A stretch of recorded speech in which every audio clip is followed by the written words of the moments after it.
Bienvenue dans TV Liberté, l'émission d'histoire de Philippe Conrad. Aujourd'hui, Philippe, nous avons 3 sujets très divers, comme d'habitude. Oui, Catherine. Tout d'abord, nous évoquerons la figure du Kaiser Guillaume II.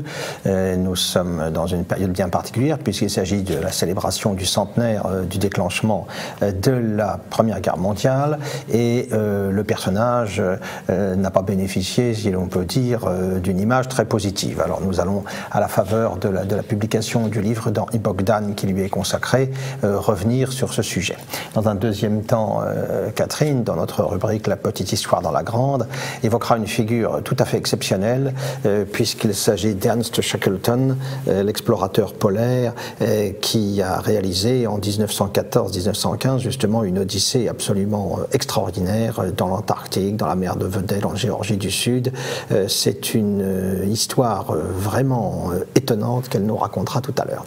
Et puis enfin, notre invitée aujourd'hui, nous sommes très heureux, très honorés de la recevoir, c'est Madame Viviane Perret, qui est une spécialiste de Buffalo Bill, un personnage mythique, un personnage qui a fait rêver nombre d'enfants amoureux des cow-boys et du Far West, mais sur lequel il y a effectivement beaucoup à dire. Alors nous allons commencer donc par le Kaiser Guillaume II. Un personnage mal aimé. Oui, c'est le moins qu'on puisse dire, notamment en France. Il a fait l'objet de toutes les caricatures, son fils le Crown Prince d'ailleurs également.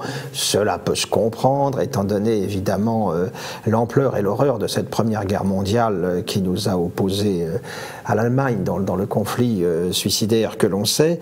En tout cas, l'image du personnage évidemment était très négative, même dès avant 14 dans l'opinion française. Cela dit, il faut quand même préciser qu'en juin 1913, à l'occasion du 25e anniversaire de son accession au trône impérial allemand, eh bien, on l'a célébré comme l'empereur de la paix. Et cela devant un parterre de têtes couronnées dans lequel on comptait le tsar Nicolas II, le roi d'Angleterre George V et l'archiduc François Ferdinand, le successeur annoncé du vieil empereur austro-hongrois François Joseph. Évidemment, la tonalité est un petit peu différente après le conflit, et dans le traité de Versailles conclu le 28 juin 19, outre le fameux article 231 qui introduit la notion de culpabilité allemande, eh bien l'article 227 s'en prend à Guillaume II comme un criminel de guerre, coupable d'offense à la morale internationale et à l'autorité sacrée des traités. Donc il est réfugié à l'époque aux Pays-Bas, mais on entend bien qu'il soit présenté devant une cour de justice internationale. Lui d'ailleurs et à peu près 2000 dirigeants allemands et austro-hongrois. C'est une revendication qui sera abandonnée en 1920 d'ailleurs sur pression de l'Angleterre. C'est une clause du traité qui ne sera pas appliquée. Mais on va confisquer ses biens propres. Oui, même, au passage. Et c'est l'époque aussi où Lloyd George, le Premier ministre britannique, souhaite à la fin de la guerre la pendaison de Guillaume II, ce que la presse populaire britannique, le Daily Mail notamment dès septembre 1914, réclamait à grands cris. Donc on le voit, un personnage qui a suscité un rejet tout à fait évident, puis qui vivra ensuite dans son exil néerlandais jusqu'à sa mort en 1941. Alors, qui était-il vraiment? Parce qu'on le voit avec ce bras un peu atrophié, que les caricaturistes ont beaucoup moqué d'ailleurs. Oui, c'est ça. Il souffrait d'une infirmité au bras de naissance. On a prétendu que cela avait influé sur son caractère.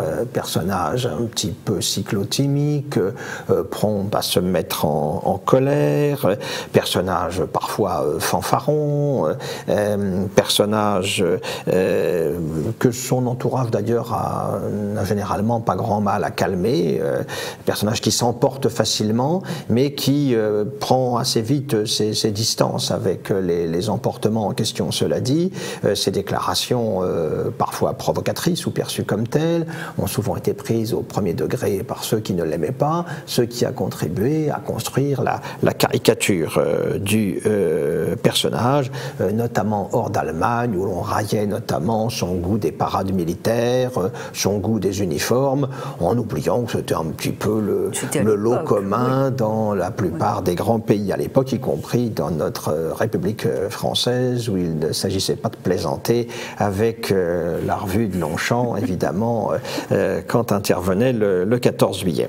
Alors, ce personnage, il a des pouvoirs importants, bien sûr, de par la constitution de l'Empire allemand qui a été mise en place en 1871, notamment sur le plan militaire et sur le plan de la politique extérieure, même si pour l'intérieur, le Reichstag fait que l'Allemagne de l'époque est un empire parlementaire. Ce n'est pas du tout un régime autocratique comme peut l'être la Russie, au moins jusqu'en 1905. Il laisse sur le plan militaire les coups de franche à l'état-major. Et il entérinera toujours les décisions du grand état-major, même si à la veille de la guerre, il y a eu parfois quelques tensions entre le commandant en chef, Moltke, et puis lui-même. Nous aurons l'occasion de l'évoquer. En revanche, pour ce qui est du domaine diplomatique, de la politique extérieure, là, il s'y investit beaucoup, avec son conseiller Friedrich von Holstein, et puis avec également Bülow, qui sera ensuite son chancelier de 1900 jusqu'à 1909. Qu'en est-il justement de cette politique étrangère? Eh bien, on la résume souvent en expliquant que Guillaume II a voulu mettre en œuvre une Feldpolitik, une politique mondiale, qui était en contradiction avec ce qu'avait été la ligne de conduite du chancelier Bismarck, l'homme fort de l'Empire allemand, jusqu'à son éviction par le même Guillaume II en 1890. En gros, pour simplifier les choses, pour clarifier les choses, Bismarck avait une vision continentale de l'avenir de l'Allemagne. Il pensait que l'Empire allemand devait être la puissance dominante sur le continent, et il pensait qu'il ne devait pas chercher la rivalité ou la compétition avec l'Angleterre sur le plan maritime et colonial. Il a la formule célèbre, les colonies ne serviraient à rien à l'Allemagne, elles seraient comme ces nobles polonais qui n'ont rien sous leur houppeland d'hermine, n'est-ce pas? Donc rupture avec Bismarck, avec Bismarck. Alors c'est lié à plusieurs raisons. Le jeune empereur veut affirmer une ligne politique qui lui soit propre, et puis il faut dire aussi qu'il subit une forte pression de l'opinion allemande, de nombreux milieux économiques, des milieux universitaires, une bonne partie de l'opinion allemande qui est à l'époque très mobilisée par les idées nationalistes et pan-germanistes. Tout cela explique ce choix de la Feldpolitik, résumé en 1897 à l'époque par Bülow, qui est encore secrétaire d'État aux Affaires étrangères, devant le Reichstag. Nous ne voulons faire de l'ombre à personne, mais nous voulons notre place au soleil. Et c'est cette expression place au soleil donc ça, qui la est demeurée. Alors oui, alors cette Weltpolitik, concrètement, oui. À quoi correspond-elle? Qu'a voulu faire Guillaume II? Qu'a-t-il fait en réalité? Bien sûr, on voit l'Allemagne, qui était restée jusque-là surtout tournée vers les horizons européens, continentaux, s'intéresser désormais à l'outre-mer, essayer de développer un empire colonial qui se constituait un petit peu de briquet de broc à partir d'initiatives individuelles durant les années précédentes, en Afrique, tout à fait, en Afrique orientale, au Togo, par exemple, au Cameroun, dans le sud-ouest africain, quelques parcelles de territoires dispersés en Océanie, un petit bout de Nouvelle-Guinée, plus tard des comptoirs en Chine, parce que l'Allemagne veut être présente avec les autres grandes puissances pour le partage du gâteau chinois. Mais dans l'ensemble, c'est une volonté d'expansion coloniale qui a quand même ses limites, et on voit bien qu'on prend soin toujours de ne pas mobiliser l'Angleterre contre de tels projets. C'est souvent en accord plus ou moins tacite avec l'Angleterre que les choses se passent. On voit par exemple l'Allemagne échanger l'île de Zanzibar en Afrique orientale, qui faisait partie des territoires allemands à l'époque, contre l'île d'Heligoland au large des côtes d'Allemagne du Nord que les Anglais contrôlaient. Ils ne veulent pas fâcher les Anglais. Voilà, ils ne veulent pas fâcher les Anglais. En 1913, il y a des accords secrets qui sont conclus entre les deux pays dans la perspective d'un partage éventuelle des colonies belges et portugaises, par exemple. Hein. Alors, sur ce plan-là, on ne peut pas dire que les ambitions allemandes ont été particulièrement belligènes, même s'il y a eu les crises marocaines avec la France, qu'on évoquera dans un instant.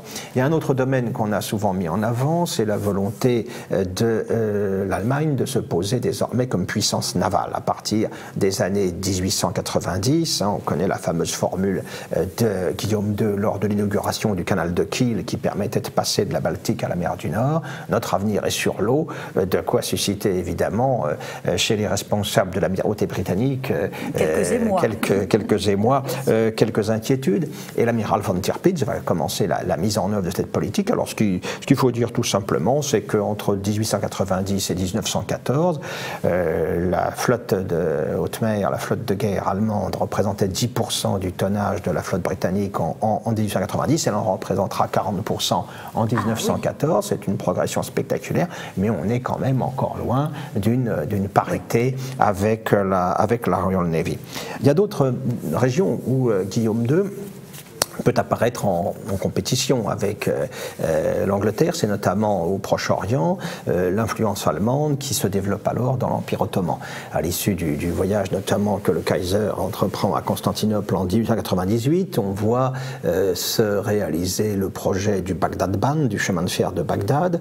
Les Allemands construisent donc ce chemin de fer qui doit joindre la capitale ottomane à Bassora, au fond du golfe Persique, de quoi inquiéter là encore les Anglais. D'autant qu'il est prévu que sur une bande de 20 km de part et d'autre de la voie ferrée, les ressources du sous-sol, les ressources minières seront exploitées par les Allemands, sachant que la voie ferrée passe par la région de Mossoul, qui s'annonce prometteuse en matière de pétrole. Mais Guillaume II s'intéressait à cette partie du monde, et en particulier, c'est lui qui a le premier restauré Baalbek, les temples de Baalbek. Oui, il y a encore une plaque. Il y avait un intérêt incontestable pour l'Orient, ça faisait partie de ce qu'on appelle aujourd'hui le soft power, pouvoir d'influence dans ces régions-là. Hein. On va aller un peu plus loin, même après 1912-1913, après les guerres balkaniques qui ont vu la déroute des armées ottomanes, le sultan va confier aux Allemands, généraux von der Goltz et Liman von Sanders, la réorganisation de l'armée ottomane, et donc les liens se précisent, se confirment entre Constantinople et Berlin. Cela dit, cela n'empêche pas, tout début de 1914, les Anglais et les Allemands de s'entendre pour créer ensemble la Turkish Petroleum et pour s'associer, pour exploiter tout simplement les pétroles de ce qui deviendra plus tard l'Irak, les pétroles de Mésopotamie. En même temps, Guillaume II a de quoi s'inquiéter parce qu'en 1904, la France est sortie de son isolement avec l'entente cordiale. C'est le résultat de la politique de Théophile Delcassé.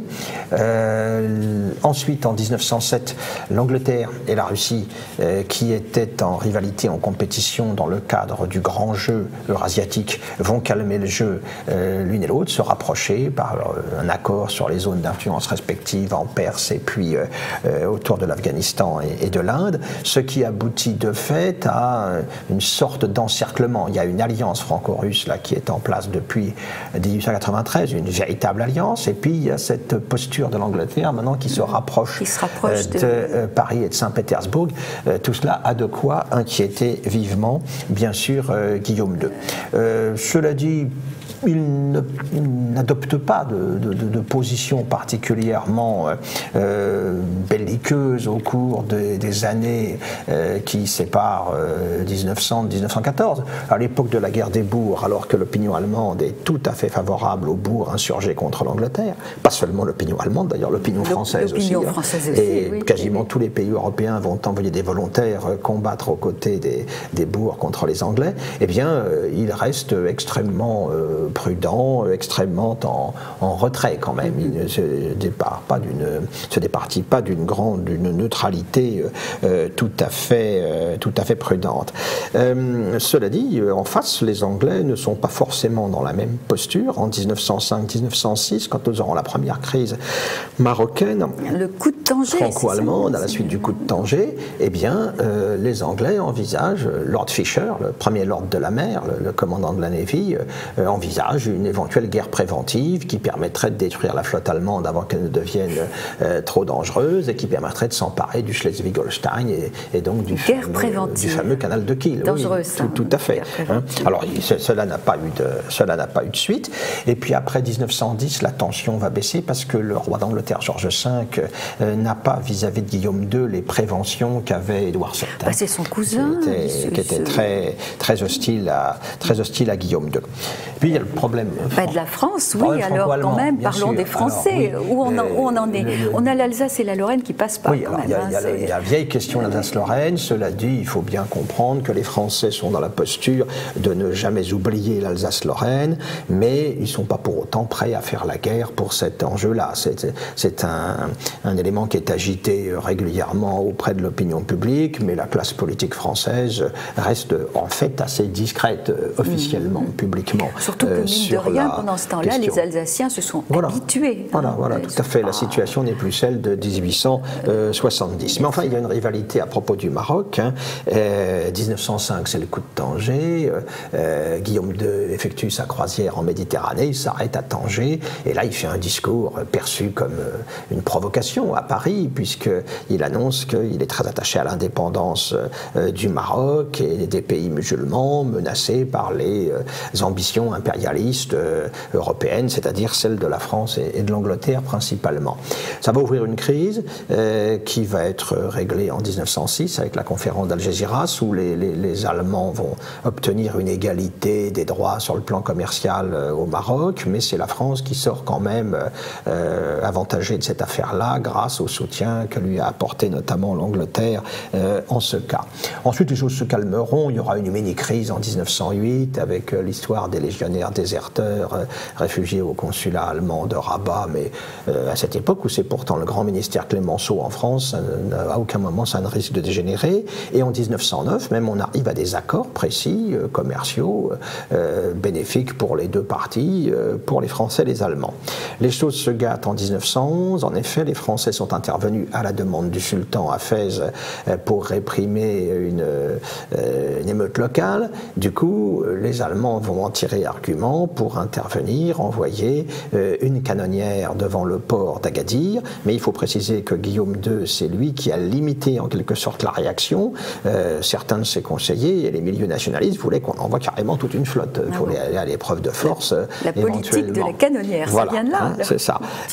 Et à cette époque-là, une partie de la presse allemande critique pour le Kaiser, surnommé Guillaume le timide ou surnommé le valeureux poltron dans cette affaire de 1911. Alors l'affaire va s'arranger, comme on sait, grâce à la fois à Caillot en France, qui ne souhaite absolument pas la guerre avec l'Allemagne, le chancelier Bülow non plus, et Kirdelenwarter, le secrétaire d'État aux Affaires étrangères, et Jules Cambon, l'ambassadeur à Berlin, vont aboutir au compromis que l'on sait, un petit bout de notre Congo pour le Cameroun allemand, moyennant quoi on nous laisse les mains libres au Maroc, et effectivement l'année suivante le protectorat sera instauré. Donc les choses sont calmées de ce point de vue-là. Sur le front balkanique, Guillaume II en 1908 a soutenu son allié austro-hongrois lors de l'annexion de la Bosnie-Herzégovine, à un moment où, du fait de sa faiblesse liée à sa défaite contre le Japon et à la révolution intervenue en 1905, la Russie était quelque peu paralysée. Bon, c'était de bonne guerre, il n'y a pas eu à ce moment-là une montée aux extrêmes durant cette crise de 1908, même si les Russes se sont trouvés quelque peu ulcérés d'avoir été mis, comme leurs alliés serbes, devant le fait accompli. De manière générale, en 1912-1913 aussi, lors des guerres balkaniques, l'Allemagne retient son allié autrichien en lui déconseillant d'intervenir dans ces guerres qui voient les pays balkaniques refouler d'abord l'ennemi ottoman et puis ensuite les alliés balkaniques se battre entre eux, la Bulgarie contre tous les autres. Berlin conseille à Vienne la prudence et les Autrichiens vont suivre ses conseils.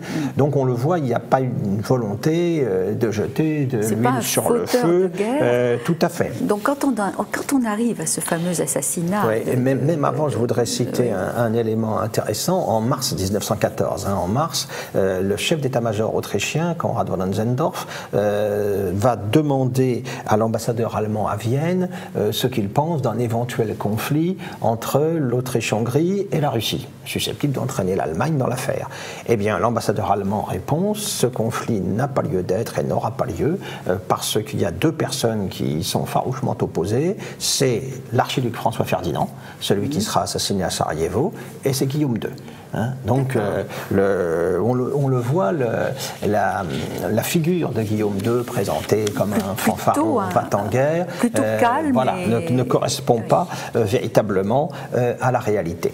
Et au mois de juin 1914, 15 jours avant l'attentat de Sarajevo, Guillaume II se trouve à Konopice, le château de François Ferdinand, avec son épouse Sophie, qui mourra également à Sarajevo, pour une partie de chasse, etc. On prévoit d'inviter le roi d'Angleterre, George V, à l'automne pour une partie de chasse. À l'époque, on pratique beaucoup la yak diplomatie.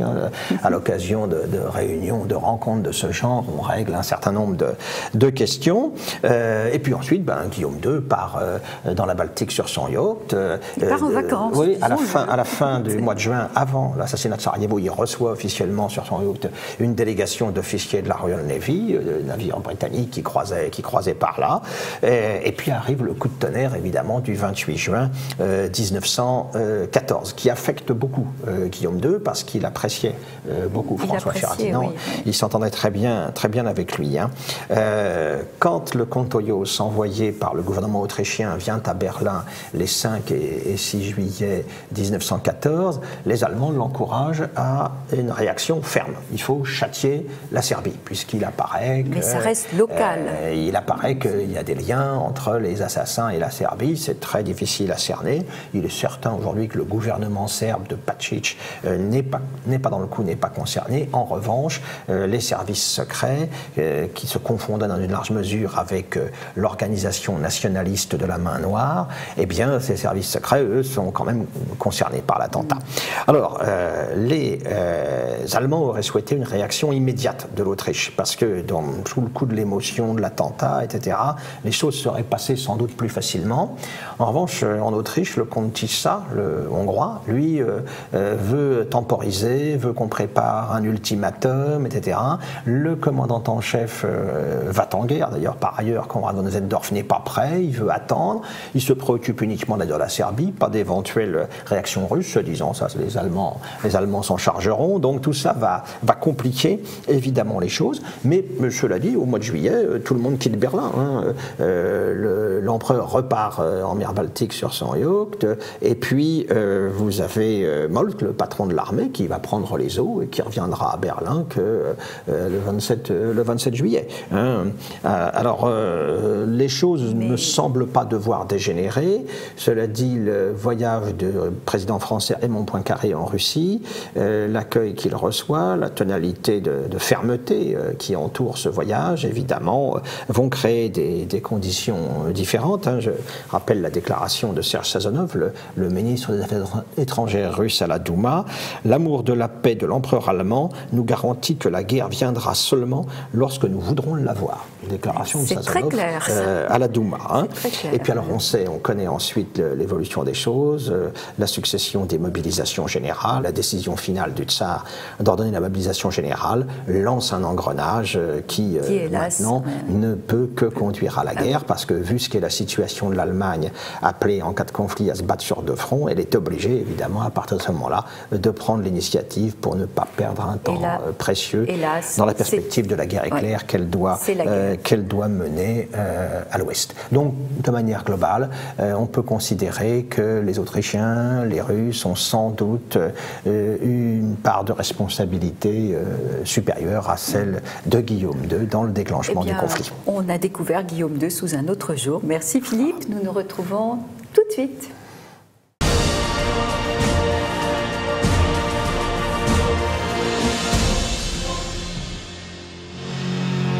Je vais vous parler d'un homme extraordinaire, c'est Ernest Shackleton.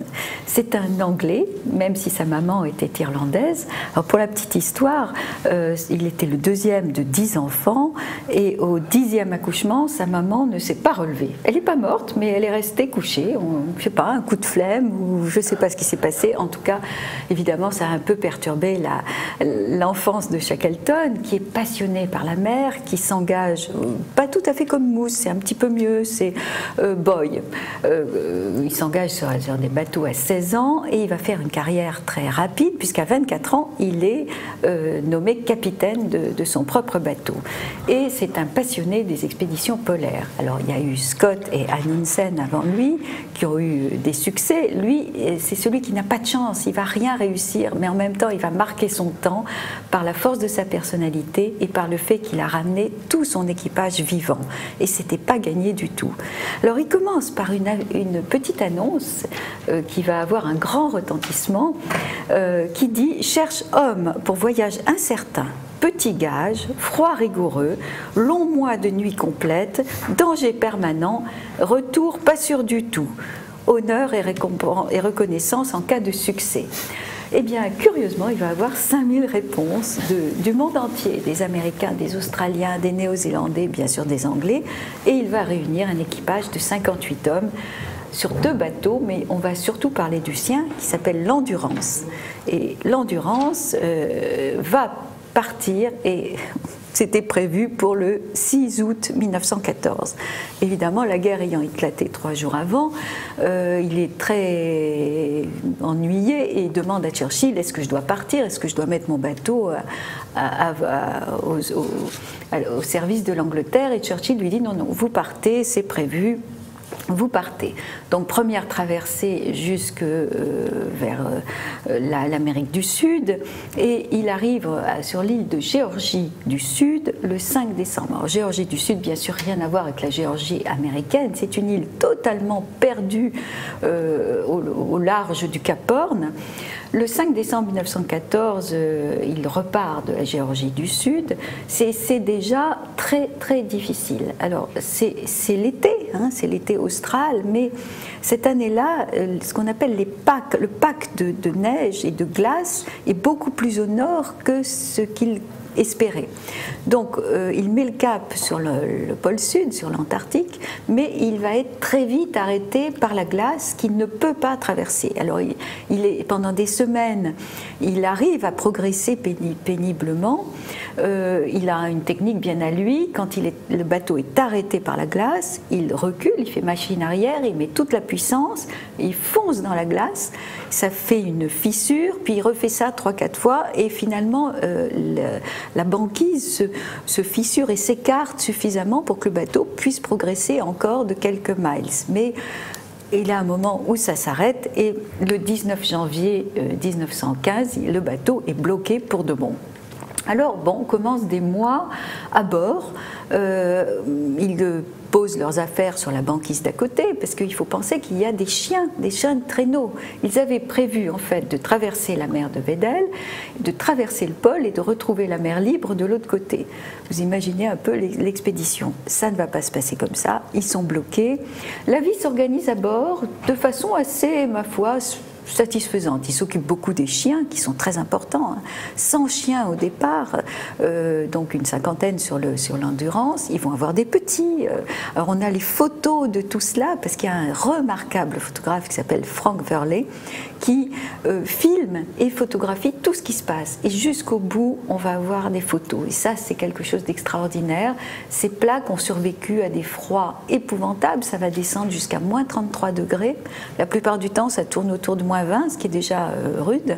C'est un des coins les plus inhospitaliers de la planète, avec des vents terribles, des tempêtes, la mer qui se glace, il y a des vagues scélérates. Enfin, c'est épouvantable. Vous savez de ce que disaient les marins? Dans les 50e rugissants, il n'y a plus de loi. Dans les 60e rugissants, il n'y a plus Dieu.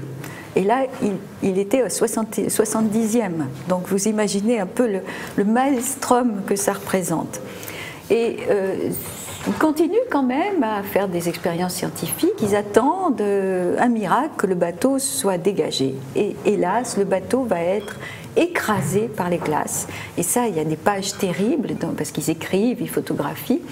Et ils entendent craquer la coque du navire. Et c'est leur seul lien avec le monde extérieur, et le bateau finit par couler. Ils ont quand même eu le temps de récupérer tout ce qu'ils pouvaient, c'est-à-dire des tonnes de matériel, des tonnes de vivres, les chiens bien sûr, qui ont des igloos sur la glace, mais ils se retrouvent quand même sans bateau au milieu d'une immensité glacée. Ils ont 3 canots de 7 mètres de long, c'est pas beaucoup. Et puis ils vont passer des mois là jusqu'au 9 avril, donc du 21 novembre 1915 jusqu'au mois d'avril 1916. Ils sont sur la banquise, gelés, avec la nourriture qui se fait rare parce que les phoques et les manchots qui sont leur nourriture de base disparaissent à un moment. Les chiens meurent ou ils sont obligés de les tuer, hélas, et ça c'est terrible parce qu'ils s'étaient beaucoup attachés à ces chiens merveilleux. On a les photos de ces chiens et des bébés chiens qui sont nés pendant cette expédition. Et Shackleton décide qu'il faut bouger, là ils ne peuvent pas rester plus longtemps, donc ils vont partir en canot. La traversée va être effroyable et c'est là où ils affrontent une vague scélérate de 20 mètres de haut et ils arrivent à l'île Éléphant. L'île Éléphant, il visait l'île de la Déception, puis Shackleton se dit non, on ne va pas y arriver, il vaut mieux l'île Éléphant. L'île Éléphant, c'est simple, il n'y a rien. C'est là aussi de la roche, au mieux, et de la glace. Et ils vont se reposer là quelques jours, et Shackleton dit non, il faut continuer. Donc il va laisser les 2 tiers de son équipe sur place, toujours avec le photographe qui continuera à prendre des photos, et ces malheureux ils vont rester là jusqu'au 30 août, donc vous voyez du 14 avril au 30 août ils vont être sur ce caillou à manger du phoque quand ils peuvent tuer du phoque. C'est pas très drôle. Le problème numéro 1 c'est la soif et non pas la faim, parce que pour faire fondre la glace il faut du carburant et à un moment ils n'en ont plus, donc ça c'est un vrai problème. Shackleton et 3 hommes vont continuer sur un canot. Ça sera une expérience humaine incroyable. C'est le chef, Shackleton. C'est vraiment le chef tel qu'on en rêve. Je crois qu'il est encore enseigné on enseigne encore la vie de Shackleton pour montrer comment un chef peut faire la différence. D'ailleurs, il y avait une phrase qui disait pour réussir une expédition au pôle, prenez Scott, pour faire parler de vous, prenez Amundsen, et quand vraiment tout est perdu, mettez-vous à genoux, priez qu'on vous envoie Shackleton. Shackleton privilégie le moral. Par exemple, ils ont tout jeté pour s'alléger, mais ils gardent la guitare parce qu'ils trouvent que c'est important que les hommes continuent à chanter, à jouer de la guitare. Et jouer de la guitare par -25, il faut déjà le faire. Un de ces hommes perd un gant, Shackleton lui donne le sien. L'homme dit mais non, je ne peux pas accepter, c'était quasiment l'amputation. Et Shackleton dit vous prenez le gant, sinon je le jette à l'eau, pour le forcer à le faire. C'est un homme extraordinaire. Ils vont avoir une semaine de navigation effroyable, quasiment sans manger, sans boire, ballottés par des vagues terribles, et ils vont enfin arriver sur l'île de Géorgie du Sud, mais du mauvais côté, parce qu'ils n'ont pas pu aborder du côté où il y avait un établissement de pêcheurs de baleines. Donc, après ces jours de mer difficiles, ils doivent encore faire de l'escalade et traverser l'île avec sans carte. Alors, ils peuvent faire le point, mais c'est quand même, bon, c'est pas parfait. Ils clouent des clous sous leurs semelles de chaussures parce qu'ils ne sont pas équipés pour la montagne.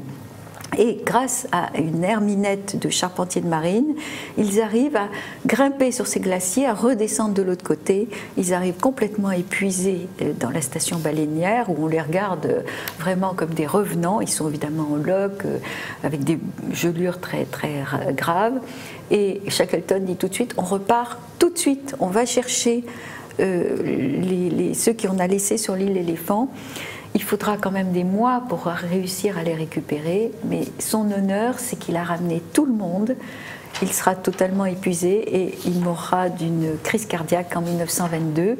Il n'a pas conquis le pôle, mais il a laissé un exemple extraordinaire et surtout on a ces photos et ces films de ces hommes courageux.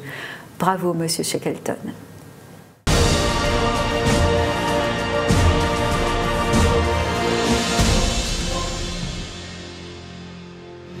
Comme je vous l'ai signalé tout à l'heure, nous avons le plaisir de recevoir aujourd'hui Madame Viviane Perret, qui est une spécialiste de Buffalo Bill, chercheuse au fonds Garlow auprès du musée Buffalo Bill Historical Center de Cody dans le Wyoming. Buffalo Bill, c'est une figure un petit peu mythique du Far West. Il a fait rêver tous les enfants. On connaît ses aventures, ses voyages et ses tournées en Europe. Personnage un petit peu oublié, il faut bien le dire aujourd'hui.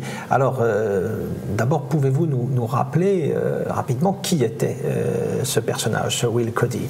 Alors, ça a été vraiment une icône de l'Amérique, et c'est vrai, comme vous le disiez, il commence à être un petit peu oublié, et même malheureusement aux États-Unis. Pour resituer l'émergence de Buffalo Bill, évidemment, il n'est pas né Buffalo Bill, il est né William Frederick Cody en 1846 dans l'État de l'Iowa. Mais c'est au Kansas qu'il va être élevé avec ses parents. C'est même l'un des premiers colons avec sa famille à venir s'établir au Kansas. Et puis il faut vraiment imaginer cette vie rudimentaire, rustique des colons avec les petites cabanes en rondins, les chemins boueux, les difficultés d'approvisionnement, la pauvreté, parce que la famille Cody n'était pas riche du tout. Et il va y avoir un drame dans cette famille. Le père, Isaac Cody, était anti-esclavagiste. On est en 1846, c'est une minorité, et il va recevoir un coup de poignard lors d'une allocution qu'il va faire contre l'esclavage. Et cette blessure ne va jamais vraiment guérir. Et Isaac Cody va mourir. Le petit garçon aura environ 8 ans et sa mère se tourne vers lui et lui dit « Maintenant, tu es le chef de la maison, tu es l'homme qui doit nous nourrir ». Donc il a commencé à travailler très tôt, il a commencé à travailler à 11 ans. Et en même temps, c'est quelque chose qui convenait tout à fait à son tempérament. C'est-à-dire qu'il a mené, dès l'âge de 11 ans, une vie aventureuse, mais dès ce moment-là, ça lui a beaucoup plu. Il a fait toutes sortes de métiers. Alors il est connu, quand on feuillette un petit peu les livres d'histoire, etc., pour avoir été ce qu'on appelle un courrier, où il portait les messages télégraphiques. En fait, dans la réalité, il n'est pas resté aussi longtemps courrier, il est resté que 2 mois, mais c'était quand même une aventure extraordinaire pour ce qui n'était encore qu'un enfant selon nos critères. 11 ans. Il a été garçon vaché et il a rencontré très jeune un personnage lui aussi oublié qui s'appelle Bill Hickok, mais qui a été un personnage haut en couleur, qui a été un véritable symbole du Far West. Et pour vous le situer avec un nom qui est plus connu pour nous, Calamity Jane, qu'il connaissait très bien, avait demandé à sa mort à être enterré à ses côtés. Donc ça a été toujours un personnage, Bill Hickok, à mi-chemin entre le bon et le mauvais chemin. Et le truand. Et voilà, il a vraiment louvoyé et ça a été un mentor très tôt pour le petit William Frederick Cody.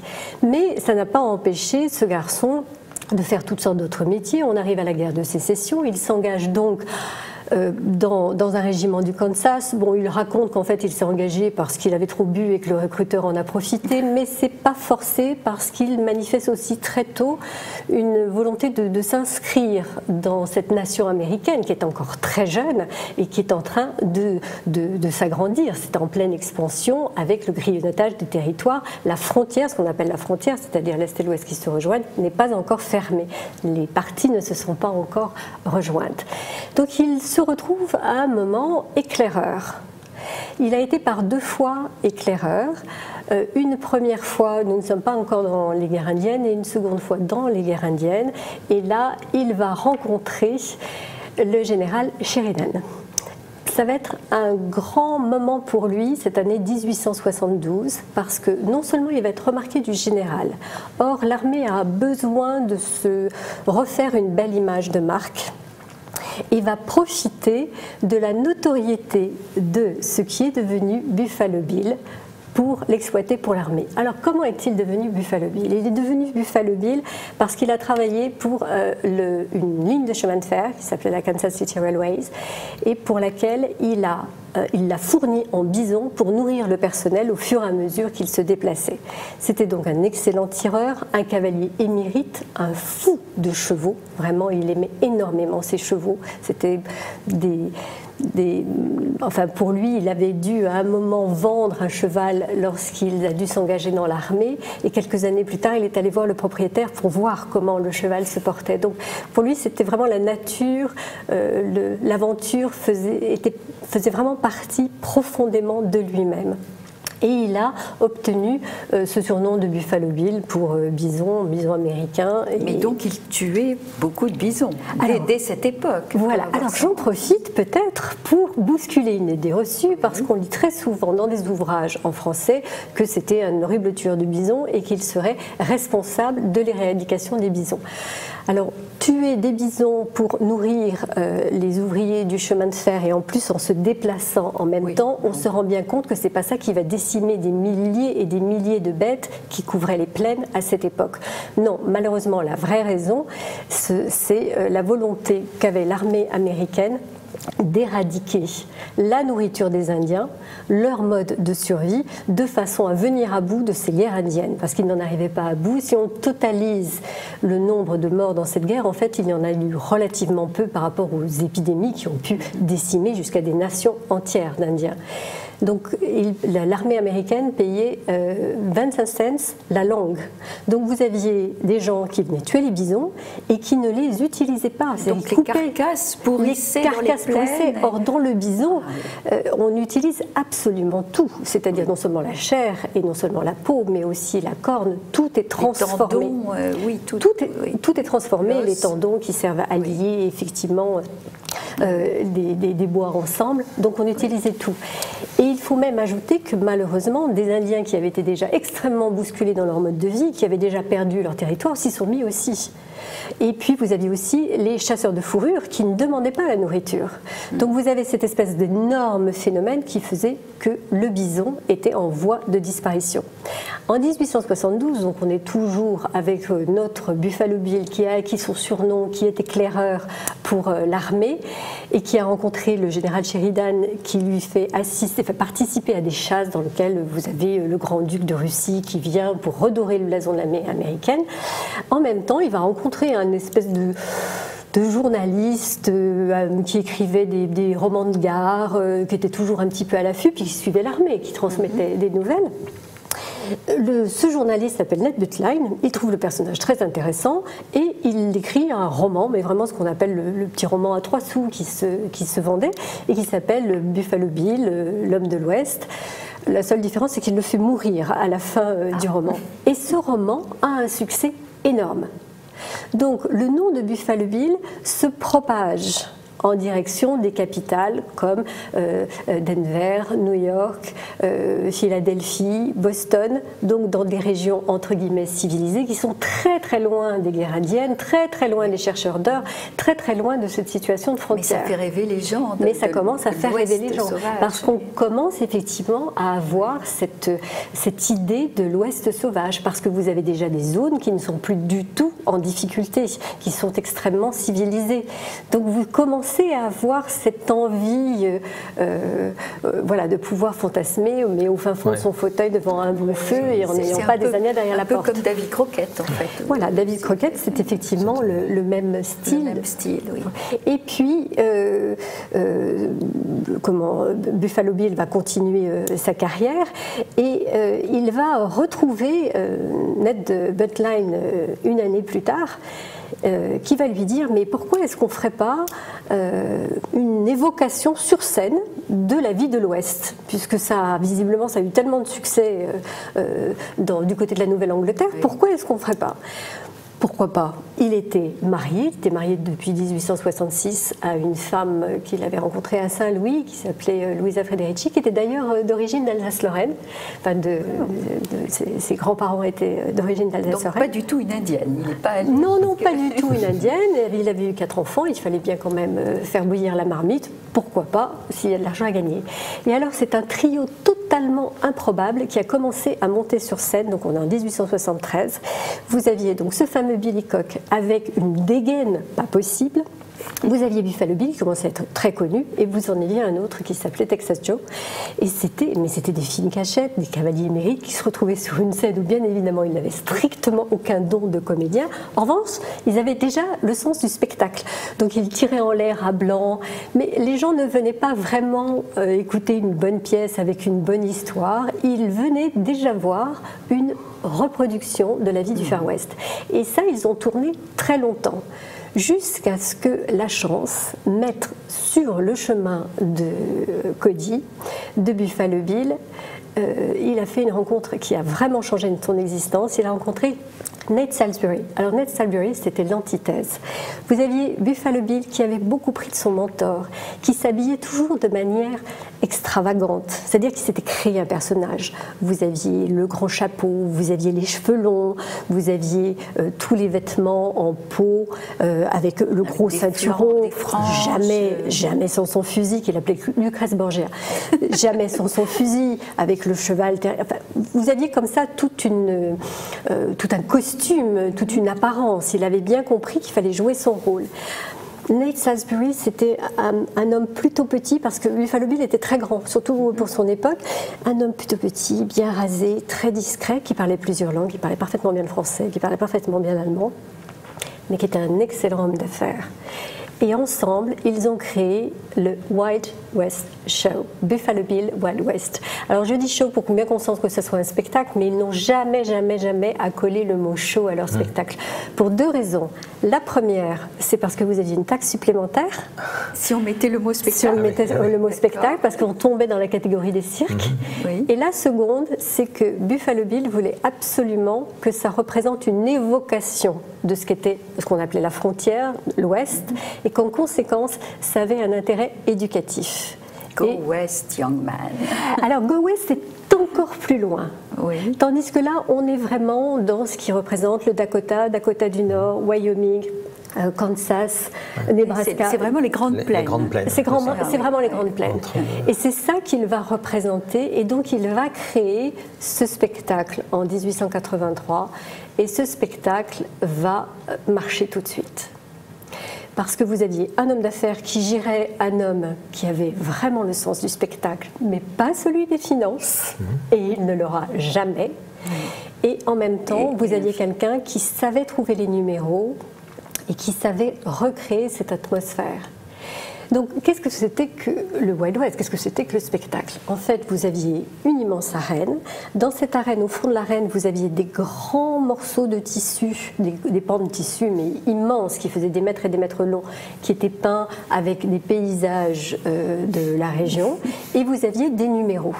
Alors, vous aviez le numéro avec les Indiens.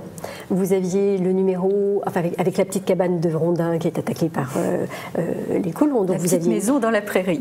Vous aviez la petite cabane de Rondin sur des roues, hop, on l'a poussée au milieu. Vous aviez 2-3 colons qui sortaient de la cabane. Vous aviez les Indiens qui faisaient autour une attaque, hop, puis ensuite on passait au numéro suivant. Peut-être la diligence. Vous aviez la diligence, vous aviez... Et puis ça se terminait toujours. Alors justement, pour le rodéo, ce qui est très intéressant, c'est que c'est pas arrivé tout de suite. On peut vraiment dire que le rodéo est une... je n'oserais pas jusqu'à dire que Buffalo Bill l'a inventé, mais pas loin. C'est-à-dire que ce qu'on appelle les garçons vachés, qu'on appelle maintenant les cowboys, c'était vraiment un emploi extrêmement dégradant. Vous étiez vraiment en bas de l'échelle sociale. Et lui, il les a fait monter dans ses spectacles comme un symbole du Far West, un symbole de l'Ouest. Et ça, c'est vraiment dans ces spectacles. Donc, bien évidemment, ces gestes qu'il faisait tous les jours, il les a améliorés. Il poussait donc ses acteurs, parce que c'était une troupe d'acteurs entraînés à aller plus loin. Et donc, vous aviez des numéros de rodéo qui n'existaient pas dans la réalité. Mais alors, pour un rodéo sur scène, il faut quand même une grande scène et carrément une arène. Enfin, ça ne se fait pas dans un... Voilà. Ça a toujours été des spectacles grandioses. Sous tente, alors, comme un cirque. Pour vous donner 2 chiffres, dans les tournées européennes, lors de la première tournée européenne, l'arène était de 15 000 places. Première tournée, on est en 1889. On est en 1889. Pour l'exposition universelle. Voilà. Et pour la seconde tournée en 1900 1905, la reine était même de 25 000 places. Ah, oui. Et c'était plein tous les soirs. Et c'était plein tous les soirs. Extraordinaire. Donc vous avez un homme qui prend une place aux États-Unis. En plus, il avait un chef de publicité qui s'appelait le Major Burke, qui n'hésitait pas à arranger la vérité si ça allait dans le sens où il fallait. Oui. On voit la même chose avec Sarah Bernard, presque à la même époque aussi, oui, dans ses tournées. Voilà, il faut, on en rajoute, on en fait des tonnes. Oui. Et entre autres, il y a des mensonges qui vont compter pour nous en Europe quand il va arriver en Europe. C'est que très vite, très vite, Buffalo Bill n'a utilisé les Indiens que d'une seule partie des États-Unis. Il faut savoir qu'il y a environ 500 nations indiennes. Il n'en a utilisé qu'une. Donc, il nous a transmis en arrivant une image erronée des Indiens. C'est les Sioux. Ce sont les Sioux Lakota, en majorité des Oglala et des brûlés de la réserve de Pine Ridge et de Rosebud. Et ce sont la grande majorité des Indiens qui sont venus faire leurs démonstrations en Europe. Donc nous avons une vision totalement erronée de ce qu'est l'indianité. Oui. Alors je souris parce que ça ne me dérange pas parce que moi c'est mon sujet de prédilection, les Sioux Lakota. Mais toute l'imagerie que nous avons des Indiens avec leurs grandes coiffes à plumes, des hommes grands, des hommes minces, très beaux, c'était parmi les plus belles nations, avec émérites quant à leur façon de monter à cheval, beaucoup avec de leur noblesse, système de vie entièrement nomade, parce que tous les Indiens ne sont pas entièrement nomades, avec les sons qu'on pouvait entendre de la nation indienne. Tout ça a été filtré par le Wild West et nous avons l'imagerie en fait des Sioux Lakota. Oui, rien à voir avec les Hurons, les Séminoles. Non, les Séminoles, c'est la Floride et les Hurons, le Canada. Ou les Navajos, ou les Apaches. Arizona. Là, ce sont vraiment les Sioux qui sont devenus le symbole des Indiens. Et donc, il l'a importé en Europe. Enfin, il l'a exporté plutôt. Et là, nous sommes après la bataille de Bighorn, qui a vu la défaite des tuniques bleues du général Custer face aux Sioux de Sitting Bull, justement. Voilà. Alors, il y a une petite anecdote à ce sujet, parce que Buffalo Bill était très ami avec Sitting Bull. Et lorsque Buffalo Bill était éclaireur, il n'a jamais accroché avec le général Custer, qui le lui rendait bien. Ils n'ont jamais été amis. Mais lorsque Buffalo Bill a participé à une attaque contre un village indien au moment des guerres indiennes, enfin un village indien à une attaque indienne, il a donc tué et scalpé un Indien qui s'appelait Yellow Hair, et il aurait brandi le scalp en disant premier scalp pour Custer, c'était juste après la bataille de Bighorn. Ah oui. C'est faux, pas la bataille contre les Indiens, mais jamais il a brandi le scalp. Mais en revanche, il a véhiculé cette histoire. Donc c'est pour vous dire que c'est un homme qui avait le sens du spectacle, du showbiz, qu'il a trouvé des hommes qui l'ont aidé à monter ce Wild West, et ça a été une entreprise de marketing, de publicité, qui aujourd'hui encore, je sais que ça ne l'est pas fait dans les écoles françaises, mais devrait être étudié, parce qu'ils ont été extraordinaires. Pour vous donner leur façon de faire, et ça a été fait partout, c'est-à-dire autant aux États-Unis que quand ils sont venus en Europe. Ils avaient des trains spéciaux publicitaires avec des rotatives à l'intérieur qui imprimaient les affiches au fur et à mesure de demandes, et qui partait 3 à 4 jours avant que le show n'arrive. Et ils faisaient le tour de toute la région, par exemple à Paris. Il y a des témoignages. Ils entraient chez les commerçants pour demander à mettre les affiches, et en échange, s'ils avaient un billet de faveur pour le spectacle.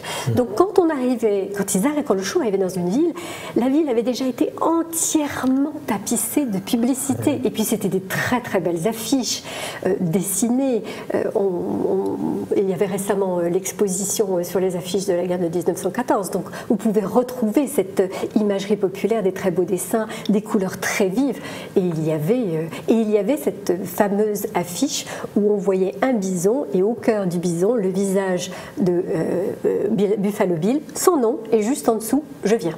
Ah oui, et tout le monde comprenait bien sûr. Et tout le monde comprenait, et même si on ne comprenait pas, on était interloqués, et donc il y avait une attente attente des spectateurs envers le spectacle. Un petit mot sur ces liens avec Rosa Bonheur, notre peintre féministe. Oui, Rosa Bonheur, effectivement, a été très liée avec Buffalo Bill. Alors là, il nous faut aller jusqu'en 1889, où là, Buffalo Bill a décidé d'exporter son spectacle, de venir en Europe. Avant 1889, il a d'abord été en Angleterre, où ça s'est royalement passé. Il a même fait monter le prince de Galles dans la diligence, dans l'arène. Comme ça, le prince de Galles, il a eu droit à sa petite attaque d'Indiens. Enfin, ça a été absolument magnifique. Et en 1889, il est venu en France.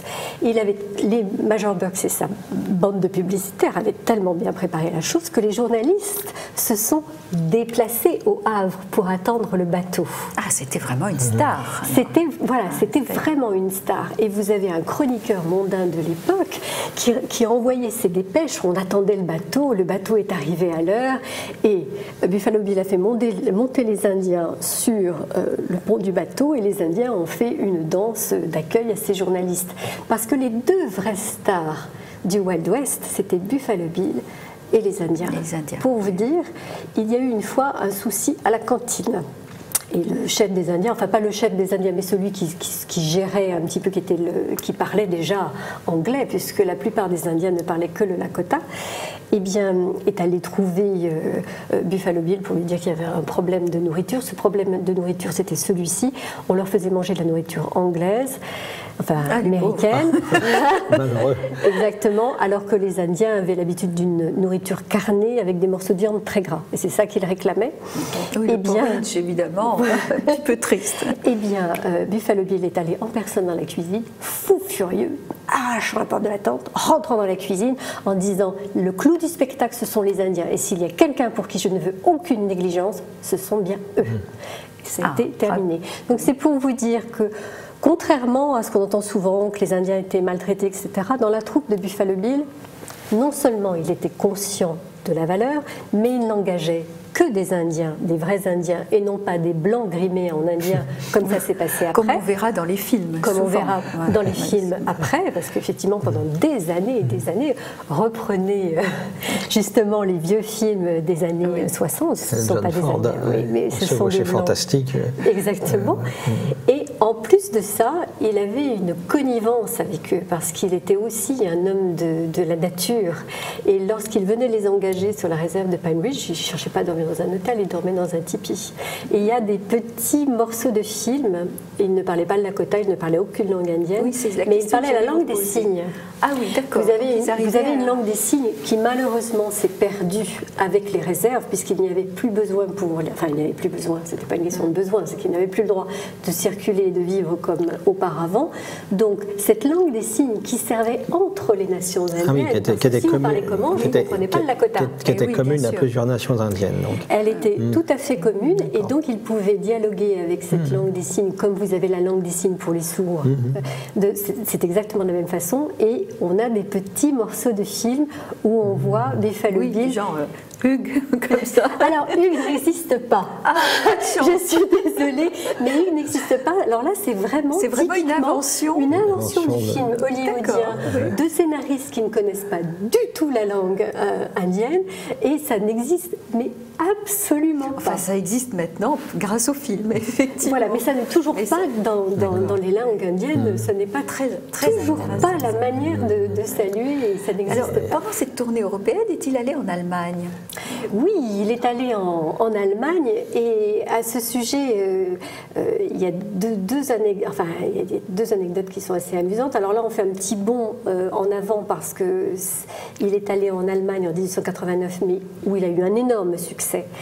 Et à ce sujet, il faut quand même savoir que c'est par millions que se chiffre le nombre de visiteurs du Wild West.